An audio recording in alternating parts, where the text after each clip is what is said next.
다 같이 묵상 기도하심으로 토요 새벽 예배 시작하시도록 하겠습니다. 같이 기도합니다. 누구든지 등불을 켜서 그릇으로 덮거나 평상 아래에 두지 아니하고 등경 위에 두나니 이는 들어가는 자들로 그 빛을 보게 하려 함이라. 숨은 것이 장차 드러나지 아니할 것이 없고 감추인 것이 장차 알려지고 나타나지 않을 것이 없느니라. 그러므로 너희가 어떻게 들을까 스스로 삼가라. 누구든지 있는 자는 받겠고 없는 자는 그 있는 줄로 아는 것까지도 빼앗기리라 하시니라. 아멘. 사랑과 은혜가 충만하신 주님 참 감사합니다. 오늘 우리를 이런 새벽 예배 복된 시간으로 부르시고 오늘도 말씀 앞에 서게 하심에 진정 감사드립니다. 이 말씀이 빛이 되게 도와주시고 그래야 우리가 빛 가운데 거하는 주의 백성으로 거듭나 세워지게 도와주시고 무엇보다 우리가 지혜롭게 말씀을 들음으로 말미암아 우리 안에 있는 것들이 더 풍성해지는 복된 새벽 시간으로 주님 인도하여 주시옵소서. 오늘의 시간을 주님 손에 올려드리고 이 모든 말씀 우리 주 예수님 이름 받들어 감사하며 간절히 기도했습니다. 아멘. 찬송가 357장 함께 찬양 올립니다.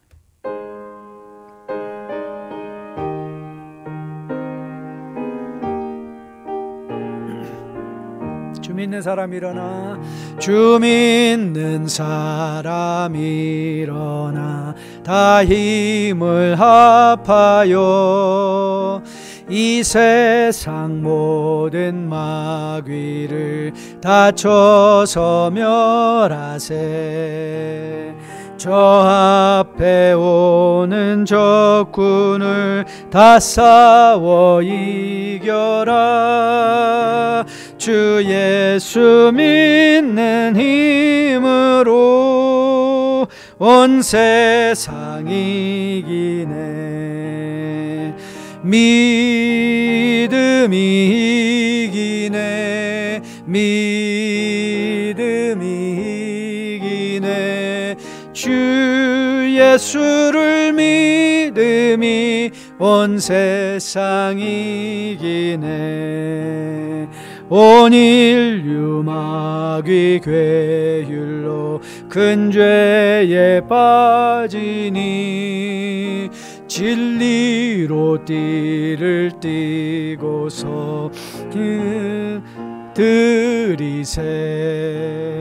참 믿고 의지하면서 겁없이 나갈 때 주 예수 믿는 힘으로 온 세상 이기네.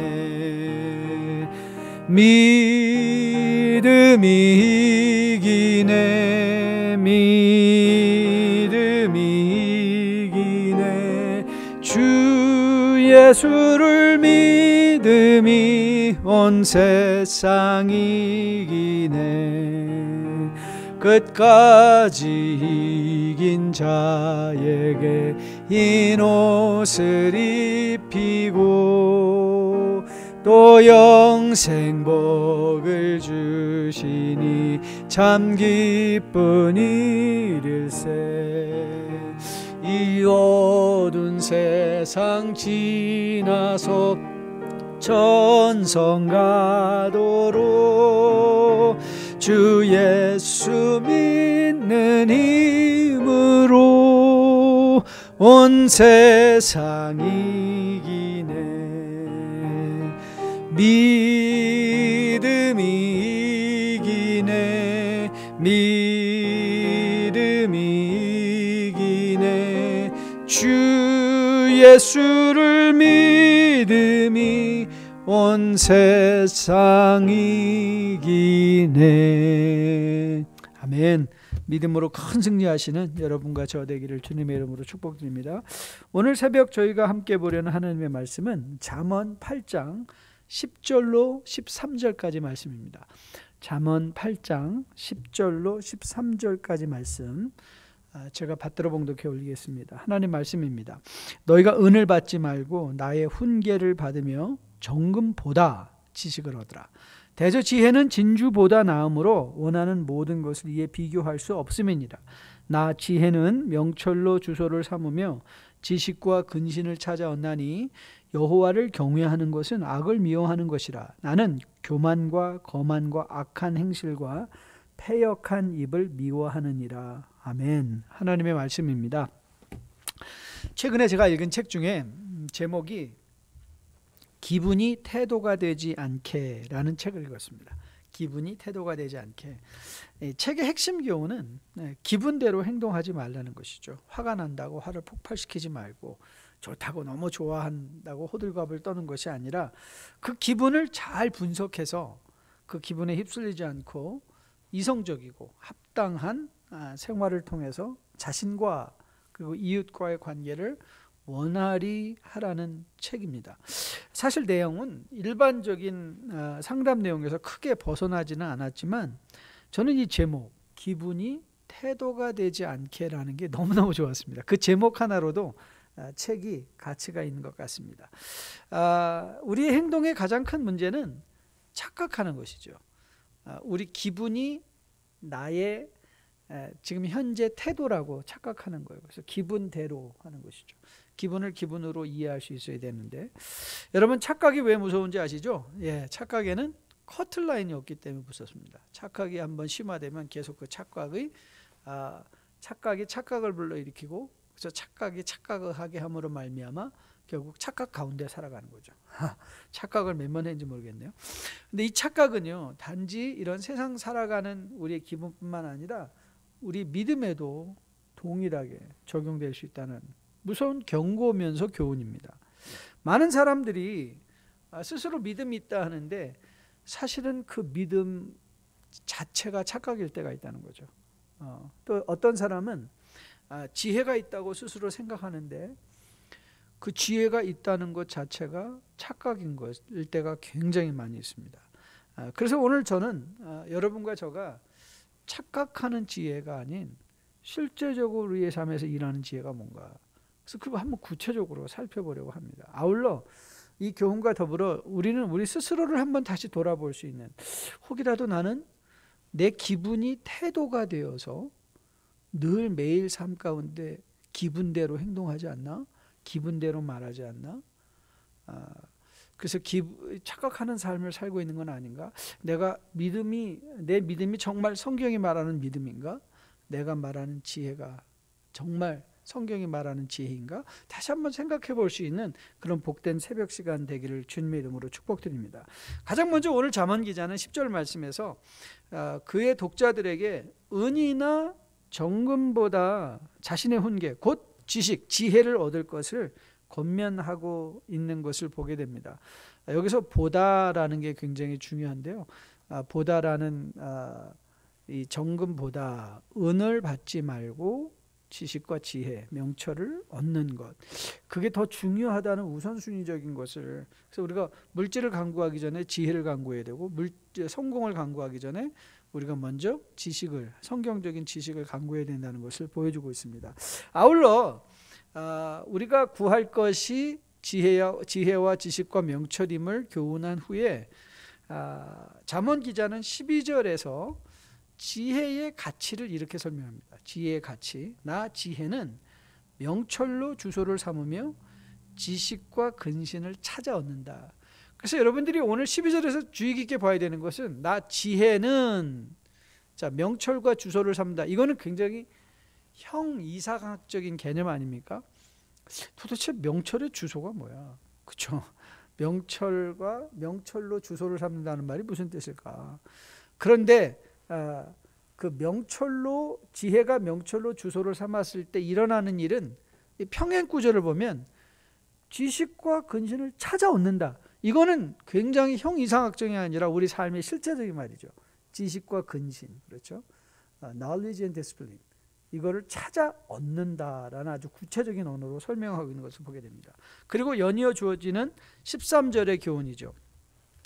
여호와를 경외하는 것은 악을 미워하는 것이라. 나는 교만과 거만과 악한 행실과 패역한 입을 미워한다. 자, 보세요. 이 구절도 마찬가지죠. 여호와를 경외한다는 건 굉장히 형이상학적인 개념 아닙니까? 저는 여호와를 경외합니다 라고 말은 할 수 있지만, so what does that mean? 그럼 13절 다시 한번 띄워주시면요, 13절을 다시 보시면 이렇게 얘기해요. 여호와를 경외한다는 것은 악을 미워한다는 것이죠. 우리 삶의 악들을, 그리고 교만과 거만과 악한 행실과 패역한 입을 미워하는 것으로 나타난다. 구체적으로 보이는 거죠, 삶에서. 자, 그러면 이런 교훈을 통해서 지혜와 지식이 우리의 삶에 실제적으로 맺게 하는 열매들을 살펴보면서 우리의 믿음과 우리의 지혜가 착각이 되지 않고 성경이 말하는 실제적인 우리의 삶에 영향을 미치는 것인 것을 다시 한번 확인해 보는 시간을 가지려고 합니다. 가장 먼저 우리가 생각하는 것은 믿음의 이중성, 아니면 믿음의 이면, 일면과 있고 이면이 있고 앞면이 있고 뒷면이 있는 것처럼 믿음의 이면에 대해서 살펴보려고 합니다. 자, 오늘 13절 전반부에 등장한 여호와를 경외한다라는 것은 믿음의 한 면으로서 마음의 느낌으로 우리가 이해할 수 있습니다. 마음의 느낌입니다. 느낌. 그래서 여호와를 경외한다는 것은 필링이죠. 여호와를 경외하는 것은 필링인데 그것이 필링으로만 남으면 그건 믿음이 아니라는 거예요. 그 필링은 반드시 뭐로 연결되어져야 된다? 그 필링이, 그 마음에 느낀 경외감이 구체적인 삶의 열매로 나타나야 되죠. 여러분, 많은 경우에 우리가 이 여호와를 경외하는 경외심으로 채워진 건 예배를 드린 후에 말씀으로 성경을 묵상하다가 하나님 말씀을 통해서 마음이 고무되어진 상태를 가리킬 수 있습니다. 마음이 고무되어진 상태죠, 믿음으로. 하지만 지혜자는 거기서 멈추지 않죠.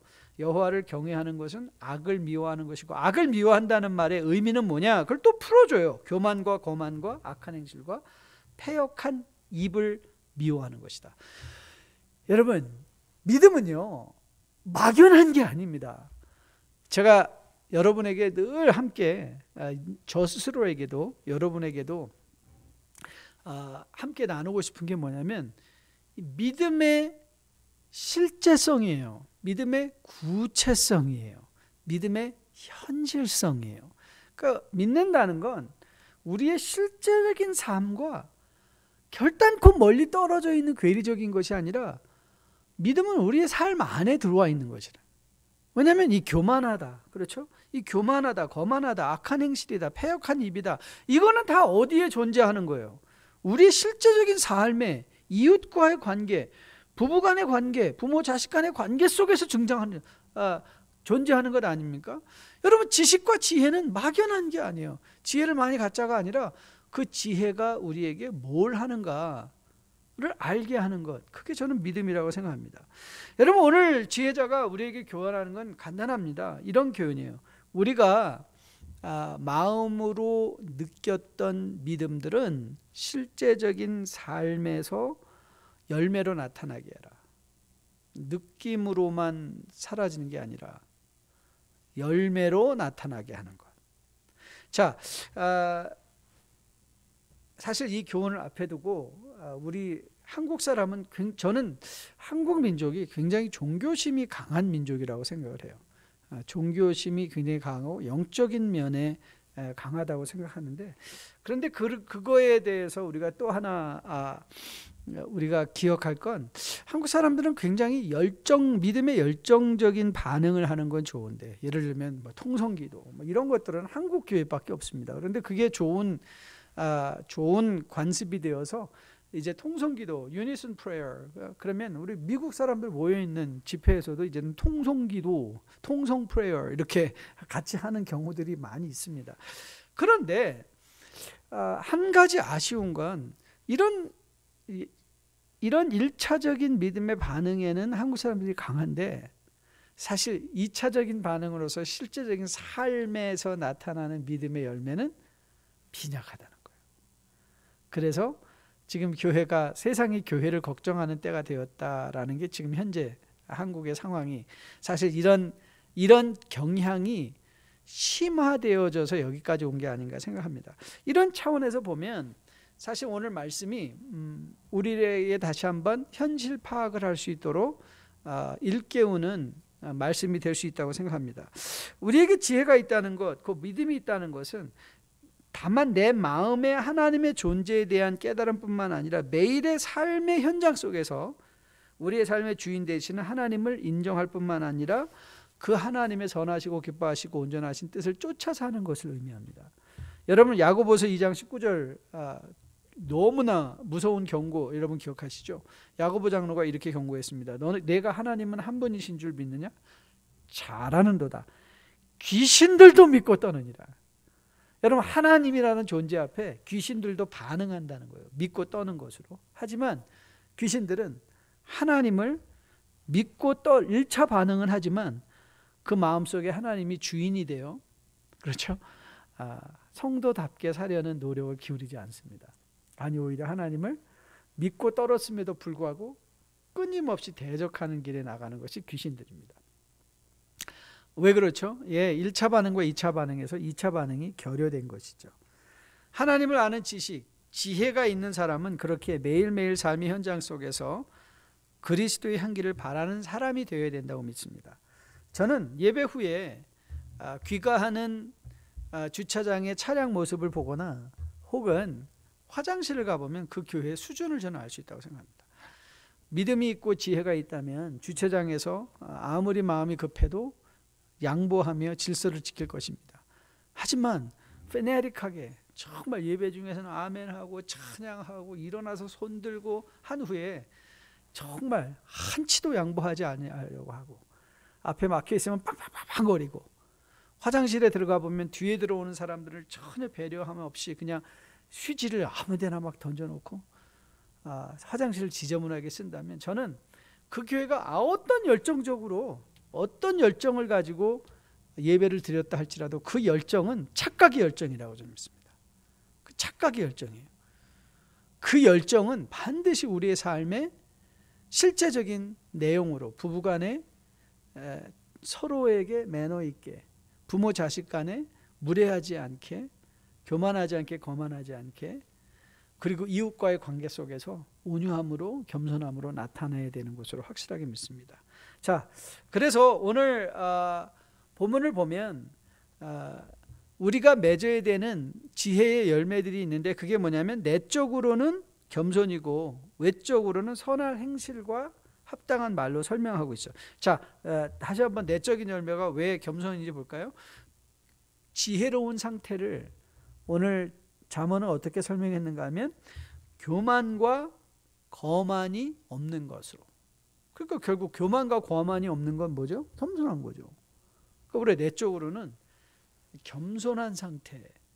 이 겸손한 상태의 가장 궁극적인 모델은 예수 그리스도죠. 예수 그리스도의 겸손함이 어떻게 나타나죠? 빌립보서 2장 5절에 자기를 비워 종의 인간의 모습, 인간의 형상으로 종의 모습까지 입으시는 그 하나님의 모습, 자기 비하, 자기 비움. 그런데 여러분, 자기를 비하한다는 것은 열등감을 갖는다는 것은 아니에요. 이웃들과의 비교 속에서 열등감을 갖는 것을 의미하지 않습니다. 겸손한 사람은요, 자기 잘못을 인정할 줄 아는 사람이고요. 주님은 그렇게 하실 필요도 없는데 그렇게 하시잖아요. 겸손하다는 것은 어제 금요 찬양 예배 승자와 패자 아니요 할 때 아니요 할 수 있고 예 할 때 예 할 수 있고 그렇죠. 잘못했을 때 사과할 줄 알고 이게 겸손이에요. 겸손한 사람이 뭐 말도 안 하고 뭐 조용하고 뭐 무골호인 여러분 그런 사람들 마음속에서도 엄청난 교만이 있을 수 있어요. 진정한 교만은 겉으로 드러나는 외면의 모습이 아니라 내면에서 잘못한 건 잘못했다. 용서를 구할 건 용서를 구하고 그렇죠. 예는 예고 아니오는 아니오. 그리고 분명하게 우리의 삶 속에서 내 자신을 먼저 돌아볼 줄 아는 정신을 갖는 것. 그게 바로 겸손인 것을 믿습니다. 저는 여러분과 저 안에 바로 이 겸손의 모습이 있기를 주님의 이름으로 축복드립니다. 우리에게 최근 묵상하고 있는 누가복음에서도 여러분 기억하십니까? 누가복음 6장의 평지복음에서 가난한 사람은 복이 있다. 그 가난한 사람 마태는 이 사실을 마음이 심령이 가난한 자는 복이 있다 이렇게 말하지 않았습니까? 바로 심령이 가난한 상태, 스스로를 가난하게 여기는 상태가 뭐예요? 겸손한 거죠. 스스로를 가난하게 마음이 가난한 사람은 이웃들을 칭찬해 주죠. 이웃을 칭찬해 주는 거. 저는 이 세상에 제일 제가 여러분에게 자주 말씀드리는 제가 제일 싫어하는 부류의 사람 그렇죠? 그 거만하고 교만한 사람인데요. 그런 사람들의 특징이 뭐죠? 네, 약자에게는 강하고 강자에게는 비굴할 정도로 약한 것. 저는 그게 교만과 거만이라고 믿습니다. 교만한 사람은요, 자기보다 조금 강한 사람 앞에서는 극적으로 비굴해지고요. 그러나 그 비굴함이 진정한 겸손이 아닌 이유는 언젠가는 내가 너를 넘어서겠다는 마음이 마음속에 자리 잡고 있기 때문에 그렇죠. 그러나 진정한 겸손한 사람은요, 자기보다 잘난 사람을 인정해 주죠. 그리고 그를 축하해 주죠. 그리고 그것으로 자기 자신을 비하하지도 않습니다. 나는 나, 하나님이 쓰시는 그릇, 금그릇도 있고 은그릇도 있고 나무그릇도 있고 질그릇도 있고, 난 질그릇이면 질그릇으로서 어떻게 깨끗하게 주님께 쓰임을 받을까, 수임을 받을까. 제가 늘 마음에 기억하는 것, 저는 차 내부를 깨끗하게 쓰는 타입 중에 하나인데요, 저는 이런 생각 때문에 차를 깨끗하게 씁니다. 제가 정말 세상 사람들이 부러워할 만한 슈퍼카 명품 차는 못한다 할지라도 더러운 차는 타지 않을 수 있다, 그 생각입니다. 그래서 저는 차를 깨끗하게 쓰려고 노력을 합니다. 저 자신을 위해서. 여러분, 우리가 스스로가 겸손하다는 건 모든 것이 다 성공해서 인류의 뭐 상품을 갖는 것, 그게 아닙니다. 우리가 겸손하다는 건 내 자신의 나의 지금 나된 모습을 인정하고 어떻게 하면 더 발전할 수 있을까를 생각하는 것, 바로 그것이 뭐냐, 그 지혜인 것입니다. 지혜는 우리 스스로를 돌아보게 하고 어제보다 오늘이 좀 더 성숙하고 나은 삶을 살아가게 하는 것이죠. 여러분, 오늘 본문에서 외적인 열매로 등장하는 것 중에 하나가 선한 행실과 합당한 말인데요. 자, 이 악을 미워함과 악을 미워한다는 것은 선한 일을 한다는 거 아니겠습니까? 그렇죠. 돌려 얘기하면 또 패역한 입을 미워한다.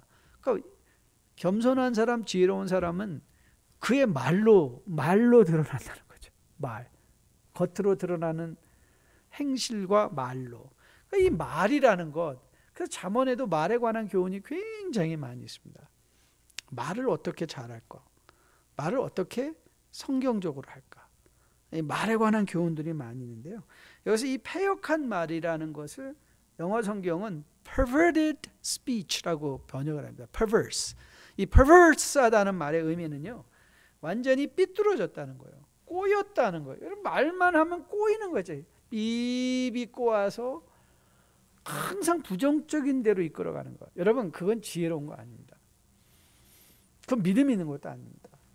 끊임없이 비평하고 비난하고 비비 꼬아서 말하는 것, 그게 바로 이 패역한 입, perverted or perverse speech예요.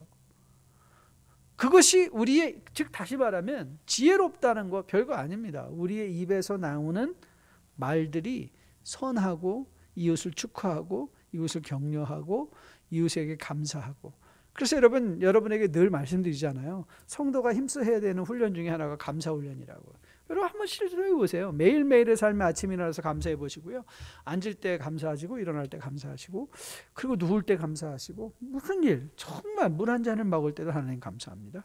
여러분, 무슨 소식을 들었을 때 여러분의 마음이 정말 힘들고 어려운 그때도 먼저 감사하시고 그 감사로 말미암아 하나님이 나를 어떻게 인도하실 것인가를 기대해 볼 줄 아는 것.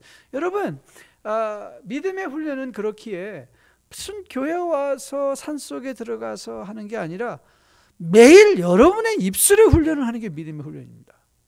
입술의 훈련하는 거예요. 내 말이 굽어지지 않게, 삐뚤어지지 않게, 비상식적이 되지 않게, 그리고 내가 해야 될 말과 하지 말아야 될 말을 구분할 수 있게. 그게 근신이죠. 그게 디스플린된 마인, 훈련된 마음, 절제된 마음, 근신된 마음을 갖는 것이죠.